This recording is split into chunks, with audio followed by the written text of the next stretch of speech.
Hi friends, எல்லோருக்கும் வணக்கம். எல்லோரும் எப்படி இருக்கீங்க? நல்லா இருக்கீங்களா? இன்றைக்கி அந்த கதையோட அடுத்த பகுதி தான் பார்க்க போகிறோம். அதுக்கு முன்னாடி நீங்கள் செய்ய வேண்டிய விஷயம் என்ன அப்படின்னு கேட்டிங்கன்னா, மறக்காமல் நம்ம இந்த சேனலை சப்ஸ்கிரைப் பண்ணிக்கோங்க. கீழே இருக்க பெல் பட்டனே கிளிக் பண்ணுங்கள். அப்போ தான் நான் போடுற வீடியோஸ் எல்லாமே உடனுக்குடனே நோட்டிஃபிகேஷன்ஸ் வரும். ஸோ மறக்காமல் சேனலை சப்ஸ்கிரைப் பண்ணிவிட்டு வீடியோ பாருங்கள் ஃப்ரெண்ட்ஸ். வாங்க நம்ம கதைக்குள்ளே போகலாம்.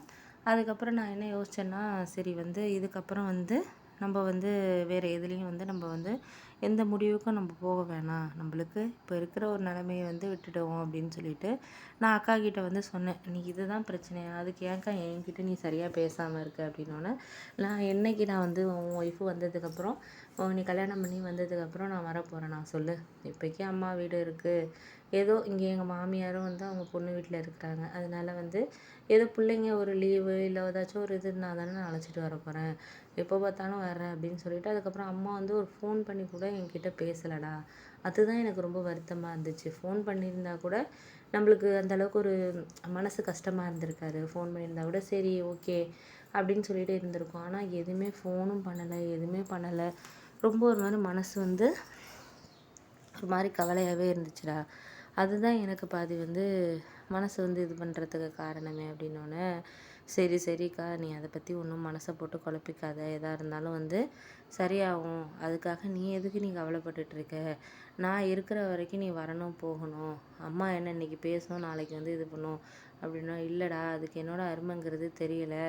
உனக்கு ஒரு ஒய்ஃப் வந்தால் தான் அப்போ தான் பொண்ணோட அருமைங்கிறது அதுக்கு தெரியும். நான் இது நாள் வரைக்கும் பணம்னு ஏதாச்சும் நான் கேட்டிருக்கேன். நான் சொல்ல வருவேன், ஏதாச்சும் வயலில் ஏதாச்சும் பொருள் இருக்கும், அதை அப்பா எடுத்துகிட்டு கொடுப்பாரு. அதை தான் நான் வீட்டுக்கு எடுத்துகிட்டு வருவேன். நானாக ஏதாச்சும் இதை வாங்கி கொடுமா அதை வாங்கி கொடுமா. அப்போக்கே சூழ்நிலை அவர் வேலை இல்லாமல் ஒரு 5 மாதமாக இருந்தார். அதனால் குடும்பத்தில் ரொம்ப கஷ்டம். உனக்கே தெரியும், 2 பிள்ளைங்கள வச்சுட்டு சாப்பிட்றது. வீடு மட்டும்தான் வாடகை இல்லை, மற்றபடி அதுங்களுக்கு ஸ்கூல் ஃபீஸு அது இதுன்னு அவரும் கடன் வாங்கி எல்லாமே செஞ்சார். ஒரு நேரத்தில் முடியலை, எங்கள் நகையெல்லாம் அடகு இல்லை அப்படிங்கிற மாதிரி ஒரு சூழ்நிலையில் இருக்கப்போ ஒருத்தட்ட கேட்டிருந்தேன். அது கொடுக்குறாங்களா என்னன்னு தெரியல. இருந்தாலும் நம்ம நகையாக இருந்தால் கூட திருப்பி கொடுத்துடலாம். வட்டியெல்லாம் வாங்கி கஷ்டமாக இருக்குமே அப்படிங்கிறனால தான் நான் அம்மாக்கிட்ட கேட்டது. அதை நான் அப்போ முடிவு பண்ணேன். இனிமேல் அம்மாக்கிட்ட எந்த ஒரு உதவியும் கேட்கக்கூடாது. யார்கிட்டயாவது வெளியாள்கிட்ட கேட்டு நம்ம செஞ்சாலும் செய்யணுமே தவிர அவங்கள்ட்ட ஒரு உதவின்னு கேட்கக்கூடாது. அன்றைக்கி அம்மா என்னை பேசினது நான் ஒரு 10 நாள் தூங்கவே இல்லை. இவர் கூட கேட்டுட்டு இருந்தார். ஊருக்கு போயிட்டு ஏன் எப்போதும் சந்தோஷமாக பேசிக்கிட்டு இருப்பேன், அம்மா அதை சொன்னாங்க, அங்கே போனோம் இங்கே போனோம்ப, இந்த தடவை என்ன ஒரு மாதிரி சோகமாக இருக்குது, ஏதாச்சும் பேசினாங்க நகை கேட்டதுன்னு கூட கேட்டார். நான் சொன்னேன் அதெல்லாம் இல்லைங்க, போயிட்டு ட்ராவலுங்க, வேறு ஒன்றும் இல்லை அப்படி இப்படின்னு. அவங்கள்ட்டையும் நகையெல்லாம் இல்லைங்க அப்படின்னு சொன்னதுக்கப்புறம் அவர் ஏதோ ஒரு ஃப்ரெண்டு மூலியமாக 50,000 ரெடி பண்ணி ஓரளவு பிள்ளைங்களுக்கு ஸ்கூல் ஃபீஸு இதெல்லாம் அவர் மேனேஜ் பண்ணார். அதுக்கப்புறம் வேலை கிடச்சிட்டு இப்போ 40,000 சம்பாதிக்கிறார் ஒரு மாதம். ஓரளவு இருந்த கடன்லாம் ஓரளவு 5-6 மாதத்துலேயே நாங்கள் எல்லாம் அடைச்சிட்டோம். இப்போ நல்லா தான் இருக்கிறோம். இப்போ ஒன்றும் கஷ்டப்பட்டுட்டு இல்லை. அப்படி இருக்கிறப்ப நம்ம எதுக்கு இங்கே வரணும் சொல்லு? நம்ம உதவிக்காக தான் வர்றோம் அப்படின்னு சொல்லிட்டு மனசுக்குள்ளே வச்சுக்கிட்டு பேசுகிறவங்க கிட்ட நம்ம எந்த உதவியுமே எதிர்பார்க்காம இருக்கிறது தான் நல்லதுடா. என்ன தான் அம்மா அப்பாவாக இருந்தாலும் பணம் காசுன்னு வர்றப்ப அவங்க குணத்தை காட்டுறாங்க அப்படின்னோடனே, சரி சரிக்கா விடு, நான் இருக்கிறேன், உனக்கு எதுக்கு நீ கவலைப்படுற அப்படின்னோடனே, அப்புறம் வா நீ ஈவினிங் ஒரு இடத்துக்கு போவோம் அப்படின்னு சொல்லிட்டு சொன்னான். நான் எங்கேயும் வரலடா அப்படின்னு சொல்லிட்டு சொன்னோன்னே, இல்லை நீ வா, நான் சொல்கிறத கேளு, நீ வா அப்படின்னு சொல்லிட்டு அதுக்கப்புறம் ஈவினிங் போனோம்.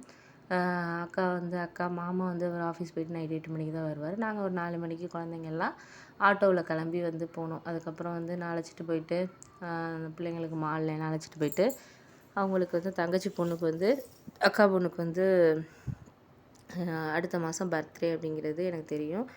அதனால சரி முன்னாடியே ட்ரெஸ் எடுத்து கொடுக்கலான்ட்டு பையனுக்கும் பொண்ணுக்கும் 2 பேருக்கும் ட்ரெஸ்ஸு, அதுக்கப்புறம் அவங்களுக்கு தேவையான டாய்ஸ் அதெல்லாம் வாங்கி கொடுத்தேன். அக்காவுக்கு ஒரு சாரீ எடுத்து கொடுத்தேன். அக்கா வேண்டான்னுச்சு.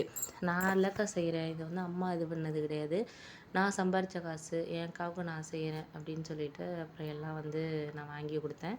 அப்புறம் மாமாவுக்கு ஒரு ட்ரெஸ்ஸு, அப்புறம் வீட்டுக்கு அவங்களுக்கு தேவையான சாக்லேட்டு சாப்பிட்றது எல்லாம் வாங்கி கொடுத்துட்டு, எங்கள் அக்காவுக்கு கொஞ்சம் மனசு கவலையாகவும் இருந்துச்சு. நான் பண்ணதும் தவறு தான்டா, அம்மா இது பண்ணதுக்காக உன்னோட ஃபோனை பேசாமல் அவாய்ட் பண்ணியிருக்கக்கூடாது இத்தனை நாளாக. நான் அதனால தான் இப்போ அம்மாவுக்கு நான் வந்தது கூட தெரியாது. அம்மா பக்கத்து வீட்டு அத்தை மாமியோட இது ஃபங்க்ஷனுக்கு போயிருக்கு. நான் ஃப்ரெண்டு வீட்டுக்கு ஒரு வேலை அரேஞ்ச்மெண்ட்டுக்காக போகிறேன்னு சொல்லிட்டு தான் வந்திருக்கேன். எனக்கு வேலையெல்லாம் கிடச்சிருச்சு. கிடச்சி இப்போ ஒரு வாரம் ஆகப்போகுது. நான் அம்மாக்கிட்ட எந்த விஷயத்தையுமே நான் சொல்லலைக்கா. இப்போ நான் 35,000 சம்பளத்துக்கு வேலை கிடச்சிருக்கு, முன்னாடி இருந்ததோட இப்போ பரவாயில்ல அப்படின்னோடனே ரொம்ப சந்தோஷம்டா. நீ நல்லா இருக்கிறது எனக்கு வந்து நீ நல்லா இருந்தால் எனக்கும் சந்தோஷம் தான்டா. நம்ம தம்பி நல்ல ஒரு வேலை பார்க்குறான், அவன் வாழ்க்கை நல்லா இருக்குன்னு சந்தோஷப்படுற ஆள் நானாக தான் இருப்பேன். அதை ஏன் அம்மா வந்து இப்படி புரிஞ்சுக்க மாட்டேங்குது, நான் காசு வாங்க வர்ற மாதிரி பேசுனுச்சுன்னு இன்ன வரைக்குமே எனக்கு தெரியல அப்படின்னோடனே, சரி விடுக்கா, அது பேசுனா பேசிட்டு போகுது விடு, நீ அதை பற்றியெல்லாம் யோசிச்சுட்டு இருக்காத. நான் இருக்கிற எந்த உதவியாக இருந்தாலும், நாளைக்கு எந்த ஒரு பண உதவியாக இருந்தாலும் சரி, எதாக இருந்தாலும் என்னிட்ட நீ கேளுக்கா அப்படின்னு சொல்லிட்டு, அப்புறம் எனக்கு வந்து தங்கச்சி பொண்ணுக்கு வந்து ஒரு தங்கத்தில் வந்து ஒரு தோடு எடுத்து கொடுக்கணும் அப்படின்னு ரொம்ப நாள் ஆசை. ஓரளவு சேவிங்ஸ் பண்ணி வச்சுருந்ததுலேருந்து அப்புறம் அழைச்சிட்டு போய் ஒரு 2 கிராமுக்கு வந்து தோடு எடுத்து கொடுத்தேன். அக்கா அதெல்லாம் வேணாண்டா, நான் அவளுக்கு வந்து காது இது பண்ணுறப்போ, ஃபங்க்ஷன் வைக்கிறப்போ நீ வந்து இது பண்ணலாம் அப்படின்னோல, அது அப்போதைக்கு செய்கிறது இருக்கட்டும், இப்போதைக்கு வந்து எனக்காக நீ வாங்கிக்கோ அப்படிங்கிற மாதிரி சொன்னான்.